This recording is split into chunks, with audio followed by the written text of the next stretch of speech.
महंगाई और आम आदमी कारण वैश्विक स्तर पर कच्चे तेल की कीमतों में वृद्धि, आपूर्ति श्रृंखला में रुकावटें और रुपए के मूल्य में गिरावट महंगाई के प्रमुख कारण हैं। प्रभाव महंगाई से आम आदमी की क्रय शक्ति कम होती है, जिससे जीवन यापन कठिन हो जाता है। बेरोजगारी और रोजगार सृजन कारण स्वचालन, औद्योगिक उत्पादन में मंदी और सेवा क्षेत्र में वृद्धि की धीमी गति बेरोजगारी का मुख्य कारण है। प्रभाव बेरोजगारी से देश की आर्थिक वृद्धि प्रभावित होती है और सामाजिक असंतोष बढ़ता है।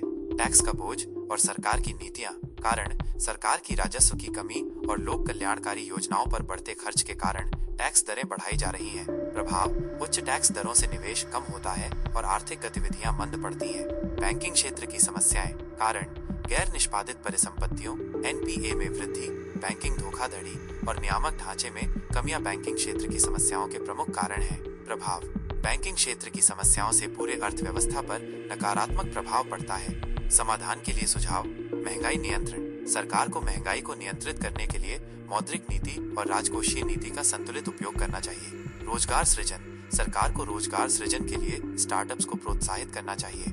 कौशल विकास पर ध्यान देना चाहिए और सूक्ष्म, लघु और मध्यम उद्यमों एमएसएमई को सहायता प्रदान करनी चाहिए। टैक्स सुधार सरकार को टैक्स संरचना को सरल बनाना चाहिए और कर चोरी रोकने के लिए कड़े कदम उठाने चाहिए। बैंकिंग सुधार सरकार को बैंकों के पुनर्पूंजीकरण पर ध्यान देना चाहिए। एनपीए को कम करने के लिए कदम उठाने चाहिए और बैंकिंग धोखाधड़ी को रोकने के लिए सख्त कानून बनाना चाहिए। अन्य महत्वपूर्ण मुद्दे कृषि क्षेत्र में सुधार के लिए सिंचाई सुविधाओं का विस्तार, कृषि उत्पादों के लिए उचित मूल्य और किसानों को ऋण उपलब्ध कराना आवश्यक है। बुनियादी ढांचे के विकास से आर्थिक गतिविधियां बढ़ती हैं और रोजगार के अवसर पैदा होते हैं। शिक्षा और कौशल विकास पर ध्यान देकर मानव संसाधन का विकास किया जा सकता है। निष्कर्ष भारतीय अर्थव्यवस्था कई चुनौतियों का सामना कर रही है। इन चुनौतियों से निपटने के लिए सरकार को ठोस कदम उठाने होंगे। साथ ही आम नागरिकों को भी अपनी जिम्मेदारी समझनी होगी और देश के विकास में योगदान देना होगा।